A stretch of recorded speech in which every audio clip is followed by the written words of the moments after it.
Hello, listeners. Welcome to Retrospective Replay Episode 4, a serialized podcast taking an in-depth look into video games. This is Resident Evil 4.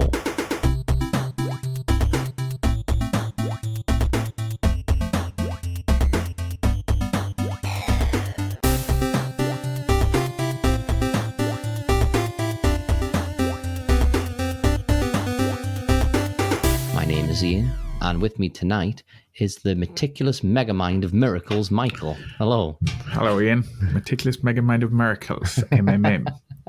MMMMM. 3M, that's a company that makes printers? 3M. Oh, no, like sticky notes and all that kind of stuff. Stationery, I'm pretty sure 3M. Oh, 3M, yeah, but it's like a number 3 and then M, isn't it? Yeah. 3M. It is. It's an American multinational conglomerate corporation operating in the fields of industry, worker safety, U.S. healthcare, and consumer goods. There you go. Oh, lovely. So anyway, how are you doing? Yeah, I'm not too bad. Happy Valentine's Day. Oh, happy Valentine's Day, yeah. Actually, the episode came out today. We should have wished everyone a happy Valentine's Day last week, but do it tonight. Happy Valentine's Day all. Hopefully you're not, or you weren't sat just listening to us on your own. And if you were, you were in the best company. God, you've really brought down the tone there. I was going to say, I was playing Resident Evil 4 on my own earlier on. There you go, that's good. Well, I wasn't, because when you're playing a game, you're never alone. Did I play some? No, I didn't. Did you not? Well, I did. I saw you were on Steam. I did a bit because I wanted to go back to the secret area that we'll be talking about later. Oh, okay. Which I think has been added into the either the HD patch or I think it's the HD patch anyway. I think so. That's not on the original game. I don't know. I don't think so. All right. Okay. That's interesting. I've played quite a bit of the game now. I think I'm about halfway through it. Oh, nice. Good. Well, we're going to be catching right up a little bit today. We have a sort of, I guess, a boss again, and well, a couple of bosses, I suppose. I've got no patch notes for this week. Oh, I'll do the socials, shall I? Yeah. Twitter, at Retro Replay Pod. Facebook, Retrospective Replay Podcast. As I said, no patch notes, so should we just jump straight in? Yeah, go on. Where did we leave it last week? It was the end of chapter 2-1, wasn't it? Yes, I where believe they jumped out of the church, out the window. And we start chapter 2-2. And we start in a small courtyard area of the church. And it's raining once again. I think we're raining a lot now. And there's a couple of barrels around here, red herb, ammo, but not much to do. We just unlock the door. So we come out to the right-hand side of the church, if you're looking to it from the front, to the small door that we couldn't enter in earlier. And this brings us out the front. Then the camera view switches and it shows loads of enemies, doesn't it? All on the hill with pitchforks and not knives, well, probably knives, torches, that sort of thing. It's basically like a scene out of Mary Shelley. Like in Frankenstein, yes. Yeah. Mary Shelley's Frankenstein. So for some reason that I still don't understand, there's suddenly a wagon at the top of the hill with barrels in that are explosive. But then Ashley tells us to shoot the barrels. So we do, and it starts to descend down the hill and explodes and takes out pretty much most of the enemies for you, really. Yeah, I thought that was really cool, actually. It was quite cool. It's just I'm not really sure where it comes from, because it wasn't there the 5 minutes previous to us going in the church. Once that goes down and explodes, there is maybe a couple of enemies to mop up. I accidentally nearly killed Ashley, so I've been in charge of her for about 2 minutes, and I threw a grenade and the grenade blew up and nearly killed her. So I almost got a game over screen straight away. I've got a load of those. Have you? Not yet, but... Nah. Have you accidentally killed her or anything? Or she died? No, she's just died. I haven't killed her. Okay, I killed her by mistake. When someone picks her up to carry her away, if you shoot and you hit her by mistake, she dies instantly. Oh, really? Mm-hmm. So it's just something to watch out for. I think it's stupid that the game is over, though, when she's dead, because surely he has to go on with his life. That'll be quite good. Just like, whatever. Yeah, I suppose. Carrying on, we are backtracking now through the graveyard down to the underground cave, and the merchant's there again. And he greets us. Welcome. And he has new items. Got some rare things on sale, stranger. He has the Red 9 pistol, which is just the best pistol in the game, really. Is it? Yeah. I think I got that. Is that the one with the kind of long barrel on the front of it? Yeah, and the slide magazine from the top. And you can get a stock for it? Yes. And it's got laser sight. Yeah, cool. No, I have that. Yeah, it's the best pistol in the game because it's got the highest upgradability, best upgradability, really. Oh, okay. So I think it's the last one gives it massive damage. I think it gives it like 3 or 4, maybe even 5 damage. Actually, what's the stats for a fully kitted out Red 9? See, yeah, I think I made a mistake then because I bought another gun. I bought a revolver. Right. I should just put my money into ranking up the Red 9 then. Yeah, so at its top firing power level, it's 5, which is more than the original shotgun. Ah, okay. And then you have all those bullets. Yeah. It can take up to 22 capacity. I might go back then and not buy that revolver and just upgrade the Red 9. Because I didn't think about it. I was like, oh, well, the handgun... The revolver seems quite powerful, though. I think the butterfly or whatever it's called, but it's only got 6 bullets. Obviously, because it's a revolver, not a pistol. Let's have a look. The broken butterfly, is that it? Yeah, that's the one, yeah. Right, okay. So its firing power is huge, fully kitted out. So its firing power is 50. 50? 50 kitted out, yeah. That's quite powerful. But its firing speed never increases. Okay. And you can't, it's still got the same magazine because it's a revolver. No, it can be upgraded to 12 apparently. Can it? Yeah. Okay. Well, because I was thinking as well, because the enemies move so slowly that a revolver wouldn't necessarily be a bad thing. But I mean, the magazine size on the other one is better. It is better and it fires faster. I mean, it's just what lots of players claim is the best one. I mean, you might not find it the best. No, well. Okay. So its ammo is rare, so it doesn't take pistol ammo, whereas the Red 9 does 5 damage, but it just takes pistol ammo, 9mm ammo, so you got loads of it. Oh, okay, so broken butterfly is a mistake. Then I'm going to go back. I have a save before when I bought it. Fair enough. That's good. I don't think it's a mistake, but well, you might as well try the different weapons. Oh, it says the HD ports actually. The power is 6.5 on the Red 9. Yeah. So then we backtrack to the safe house, and as we get there, we get the Serenity music and the chance to save. And I quite like that Serenity music, when you get into a save room. I think it's quite nice. I think it's better than Dino Crisis save music. Yes. But maybe not as good as Vagrant Stories. When you went into the workshop, that had quite nice music. And there was no Metal Gear Solid save music. No, but there was a mailing whenever you saved. Yeah, mailing was good. I miss mailing. Oh, I need to update my list. Do you want to explain the list? No. That's not for this week. That's for weeks down the line. We can come back to that. Come back to the list, okay. Yeah. Anyway, we're in the save room and the respite is short-lived because we have to leave, go back to the village. And a couple of enemies have reappeared. And now, obviously, it's still dark and it's still raining, but some music kicks in called Echo in the Night. I didn't find too many enemies back here, to be honest. About, 7 or 8 tops, maybe. Yeah. The boxes have reappeared with items in, which is quite nice. So you can run around again, getting the boxes. There's not as many as originally, but there is definitely some that have respawned. Yeah, they have. That's quite good, actually, yeah. And there's traps everywhere now, especially on the way out, because we have to make our way up towards the farm, and when you get to the top, there's a good 5 or 6 traps there. And then when we do get onto the farm... When I went back to the farm, I got the beer stein. Oh, you got the beer stein. Yeah. Excellent. So as soon as we enter, there's a red skip in front of us. That's how I would describe it, isn't it? Yeah. And you can run up to it, hit RB, L1, whatever you pad you're using, and tell Ashley to hide, which is quite nice, quite handy. Get in the trash. Behind us is the shack with the typewriter, but there is a new note in there. And this note reads, "The whereabouts of Sarah are still unknown. Most likely he's using an old secret passage taught to him by his grandfather who used to hunt in this region long ago. I'm pretty certain that he's hiding our property somewhere in the forest. If his grandfather was still alive, I would have used him to find Sarah. But how did he find out about the egg injector into his body? And the fact he was able to remove it before it hatched is concerning. Another factor that concerns me is that Sarah escaped with our property just before the American agent arrived. I don't believe that was just a coincidence. There has to be another player involved in this.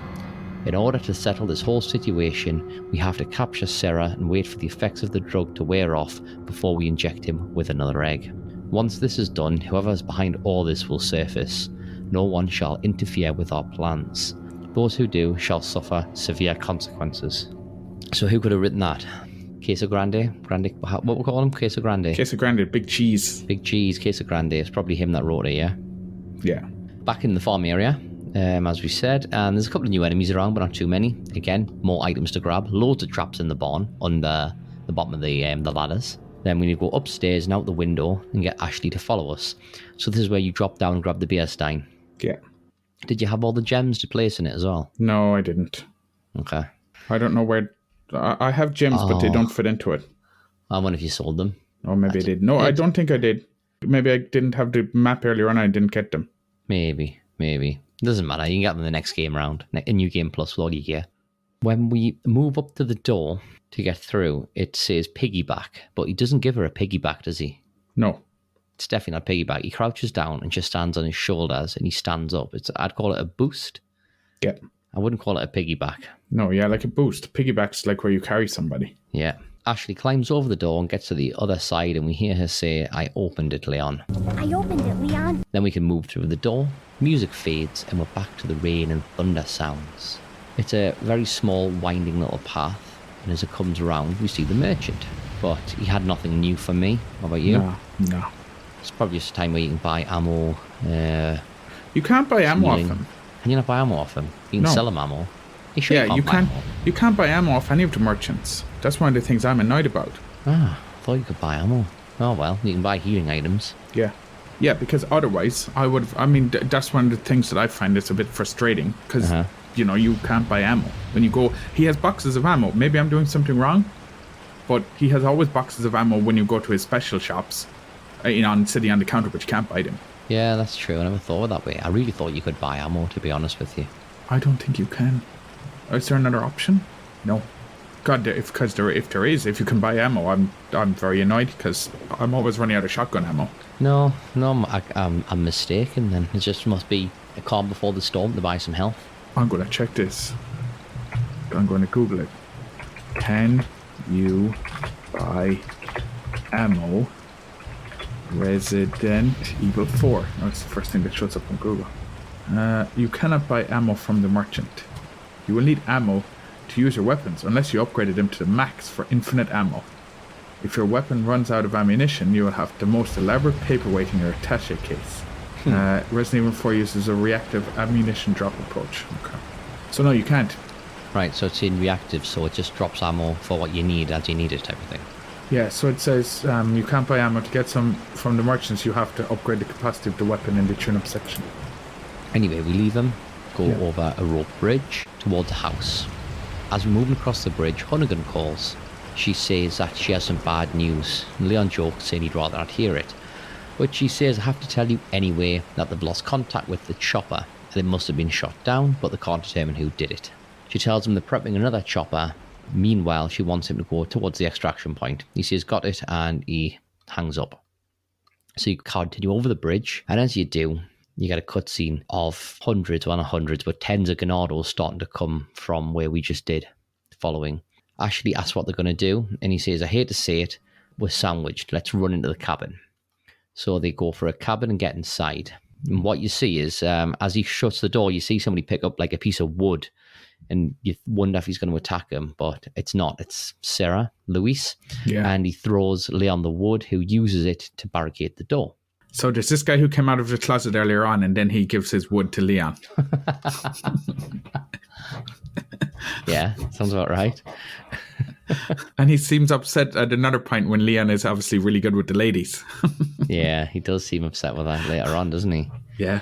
And then Sarah says, "It's a small world." Then he looks at Ashley's chest and he says, and it's just no need, is it? And he says, "Well, I see that the president's equipped his daughter with ballistics too." Come on, man. Come on. You do not say that to people. It's so, like, misogynistic, isn't it? Yeah, it is. But I mean, this game is when? How long old is this game? 2006. The world was a different place in 2006. It was a different place in 2006. Bo Selector was on the TV. Little Britain was on the TV. Ashley does tell him off, and she says, how rude. And I don't believe there's any relevance with my figure and my standing than as who he is. Sarah starts to berate her a little bit. He says, excuse me, perhaps the young lady might want to introduce herself first before asking someone his name. And she tells him that it's Ashley Graham, the president's daughter. And then Sarah asks Leon, and he says, like, is she, you know? And he replies, don't worry, she's cool. So is he trying to decide if she's going to, like, turn into a Ganado or something, do you think? Like, is she infected? Yeah, I think so. Luis then says, never mind. There's supposed to be some obvious symptoms before you turn one of them anyway. Ashley looks outside and shouts for the guys to look. And then outside, there's like loads of Ganados trying to get in. Leon tells Ashley to run upstairs. Sarah pulls out his Red 9 pistol and says, okay, it's game time. The music Ganado 2 starts to play for this fight, and now we have to survive an onslaught. How was your experience with this sort of ambush? I thought it was alright. I think I threw a few grenades as well. When you got to run up the stairs, then I threw grenades as they were coming up the stairs, and those seemed to work quite well. Luis is quite good at helping you out as well, shooting the other guys on the other side. Yeah, and he drops a lot of ammo as well. Yeah, he does. But the first thing I did was I pushed the shelves in front of the windows. Oh, okay. I didn't. Well, I didn't the first time because I died, but then the second time I did. I don't think I died. No, I didn't. I got caught on the stairs by one of them parasites. Oh, okay. And it just chopped me. And because they take loads of health off you. And so I think someone grabbed me. Either somebody grabbed me, then I got chopped, or I got chopped, then someone grabbed me one way or the other. And I died the first time. Yeah, those parasites can be... I have other ones just taking my head off. Really? Well, the ones later on in the game, yeah. But after we kill, well, I don't know, about 10, 15 people, Sarah tells us to run upstairs and you finish the fight up there. And so when you're upstairs, they'll come up through ladders, which you can push down as always, and they'll come up the stairs. So it was just a case of unloading as much ammo as I could into them till they all backed off. Yeah, so, basically. Yeah, eventually, you know, you'll kill 30 or 40 enemies or something ridiculous. The Ganados then call off their assault and they start saying like Vamonos, and they disperse and leave. Leon says it looks like they're backing off, and Sarah asks what they're going to do. That's when Ashley comes down the stairs and he says, the bridge I crossed here is out, and I guess we'll have no choice but to keep moving. I guess he means the original first bridge, you know, the one that came over on the Jeep. Yeah. And then Sarah acts a bit weird and he says, I forgot something, you guys go on ahead, and he just runs off with Leon calling after him. Yeah, I mean, that's... Yeah, but anyway. He's a bit mysterious. He is very mysterious. But, like, really, when you think of it, Ashley's met the guy for, like, a minute. He spoke to him a little bit in the house. They got knocked out. They woke up. Then he ran away after about 3 sentences. Now he's caught him again. You know, it's very strange, but that's where the chapter ends. So, scores.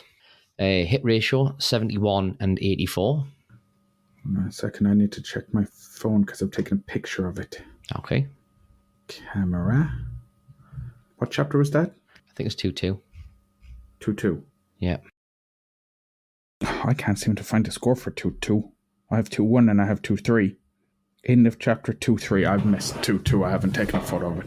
Okay, anyway, so I'll just do my scores. Yeah, you do your scores and I'll come back on 2-3 then.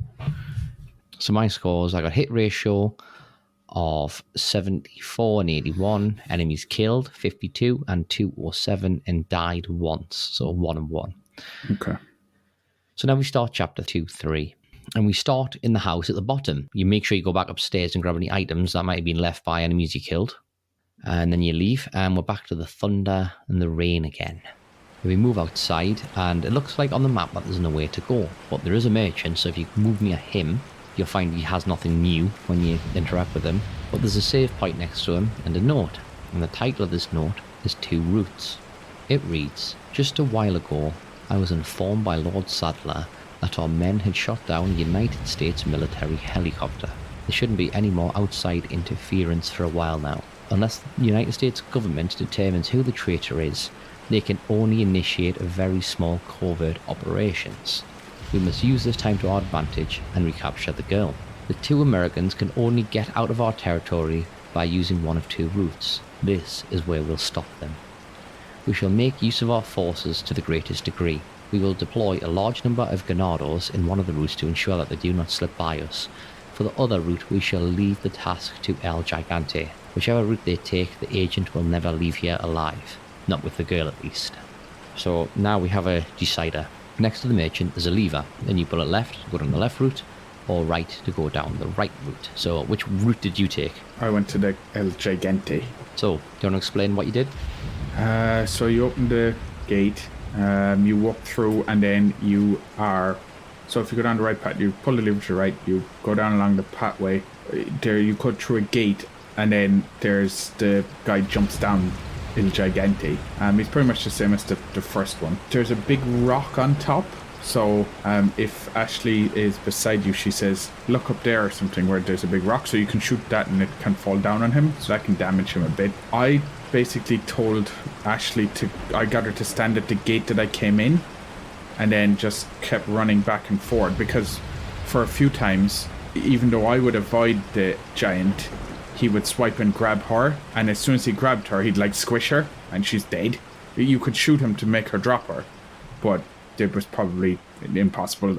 I got so many game over screens where she just died, right? Where he grabbed her. So then I was like, well, to hell with this. So after a few times of doing that, I was like, well, what can I do? So I got her to stand over at the gate that I'd come in, and then just kept running around him and making him follow me so that he wouldn't go near her, because as soon as he saw her, he would grab her. Right. So then I think I had some flash grenades, so that was to stun him. I think I had some hand grenades as well, but other than that, then just kept shooting him, jumped on his back, stabbed his parasite. The problem is when he dies, and I died this time, I wasn't really probably paying attention. He falls on top of you and smashes you, so you need to dodge quick time. So I had to go back and do it all again. Oh no! So then when I did it again, then I killed him, and then I dodged him at the end. I kept Ashley in the corner all the time. He drops you, I think, 15,000 pesetas. And then you go on through the door at the end, and that's you through that section. So that's the right path. Great. So I went the left route, and when you pull the lever to go on the left route, the gate opens and you move through to a new area, which is like a camp. Looks a bit like a mine or a camp. You get an item called a camp key, so I guess a camp. So as we enter the area, the camera shows us how many enemies are around, and from the onset, we are attacked instantly. In front of us is the hiding place for Ashley, but you need to take the enemies out before you can even get in there. So once you do that, you move around the corner and up a ladder, and then more enemies are around, and you can attack them. And you're on this platform, big circular platform that goes around with a pit in the middle. So you best have taken all the enemies out of that. But then when you jump down into the pit, you see a female Ganado starting with a chainsaw. Okay. And then she jumps down into the pit, and then as she gets down there, a second one busts through a fence. So you got these two women with chainsaws chasing after you. Wow. That sounds fun. And then I died so many times here. I think I must have died like 3 times here. So my stats next week, I'm going to have like, I don't know, half a dozen deaths. Because I just couldn't seem to get away from them. They keep seeming to catch me, even though they're not very fast. But, you know, on the 3rd or 4th attempt, did it no problem. So once you beat them, you get a camp key, which lets us move through a door. Through this door, there's just another action sequence, another sort of 15 or so enemies, big large wave, and, you know, you can get Ashley to hide again. And then once you clear that way, you can leave. But there was some treasure. And if you go to the treasure, where you go through the camp door, then on your right, there's a door that's hard to see. You go through there, you break the wood boards that are covering a window, and there's some treasure. But as soon as you get through that door, you can see there's a drop down in front of you, like a ladder, and you drop down, and then there's a final red door. And if you move through there, it takes us out to like a secret area. Is this a secret area that you found? It's a secret area that I found that I can't remember if it was in the original Resident Evil or not, Resident Evil 4. I would love to get my GameCube out, but I've got no way. I might have a TV I can put it in. I really need to try and check this out. So this secret area, when we get down, there's a long ladder, and you go down it, and the music interlude starts to play, and it's really sort of ethereal music. So this is like a large cavern that goes around in a big ring, and it's not on the map. If you open the map, map's blank. And I think there's 3 shacks, and each shack has got flames on it, a bit like you see a merchant. It's got blue flames, green flames, and pink flames, I think. And if you carry around, you can jump over a small ledge into a central area. And this central area has got like the insignia made of stone, but it's huge. It's like 50 foot high. Looks almost like a sacrificial chamber. And there's got loads of well, not loads, but maybe half a dozen different sort of items you can pick up to sell. Okay. But then in each of the shacks, there's different stuff in Spanish. One of them, it's like a picture of either the center point, or it's a picture of the whole thing with some arrows on, and it says "Pursue me" in Spanish. So I don't know if there's a certain way you can run around the place. So do you think that this isn't part of the game? I don't know. I really don't know. There's loads of Spanish on the walls, and I translated a couple. So it says, according to Google Translate, "The world is falling apart. I do not get it. Big, small pieces, but our do float in the void." So I think that's a bit messed up. There's another one that says, "The triangle called the objects of hell. I dare not touch them." Like, what? No idea. That's slightly odd. We really need someone who speaks Spanish to go and just translate every one of them. And when you go into one shack, if somebody's in prison and draws lines, tally marks on the wall, I'll put a screenshot up, but there must be, I don't know, about 500 tally marks or more on the wall. It's crazy. It would be interesting to find out. I mean, you could maybe message the people who did the HD update and see if that's something that they put in. Maybe. There is an item you get down here called a silencer for your handgun. When I looked that up, it looked like it was an item that had been removed from the game. Okay. Maybe it's something that's just, maybe it is a secret area. It might be. I don't know. I'd love to know properly though. However, that's all that's down there for now until we get some more answers. Did you Google it? I've Googled it, but a couple of people on Reddit found it, but they didn't say much about it. No more than what I've just told you now. Okay. So now, all you can really do is leave, go out the door, and we're at the top of a cliff face. And there's a merchant, was to my right as I came out, would have been on your left. Yeah, he was on my left. So I need to walk around, but as you walk around, there's a house with a save point when Serenity starts to play, and a note inside the house titled "Village's Last Defense." This reads, "I clearly underestimated the American agent's capability. He is still alive. I thought that we could wait until the egg hatched. But at this rate, he could destroy the whole village before it does. We must take care of this nuisance. We shall change our priorities. For the time being, we will cease our hunt for Luis and ambush the 2 Americans. There is a building used to enlighten betrayers just beyond the point where you get off the lift. It's a perfect place for ambushing them. If all else fails, they would still need to face me in order to get past the last gate that leads out of the village. For only before my sight the gate will open." And that's it. We save and we stop. Oh, we stop. Okay. There's some good stuff coming up next week, though. Yeah, I mean, there is. I mean, it doesn't seem like a lot when you get along, but there is a lot of stuff that happens in between. Yeah, I mean, that was a good over an hour of gameplay for me, I think, because I actually did both routes. I went left and then I come back and I went right. Okay. It took me ages with the giant without getting Ashley killed. Yeah. Because at least you could have her hide somewhere. I just told her to stay in the corner, and then if the guy even went near her, he'd just grab her and smash her. Mm-hmm. I found this guy was a bit more difficult than the first one, that giant, the second time. More so because I don't think you could avoid him as much because it was just once you ran around him, it was fine. It was good though. I liked the section of the game. What guns do you use? Me, I used the Red 9 and the shotgun mainly. I hardly ever used a pistol. I need to start using that more. I use the shotgun mainly and the rifle and the TMP. Right now I don't have a TMP. It goes through ammo really quickly. I didn't buy one until I get to the castle.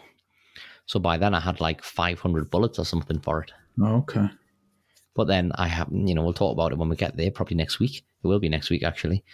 And I upgraded fully.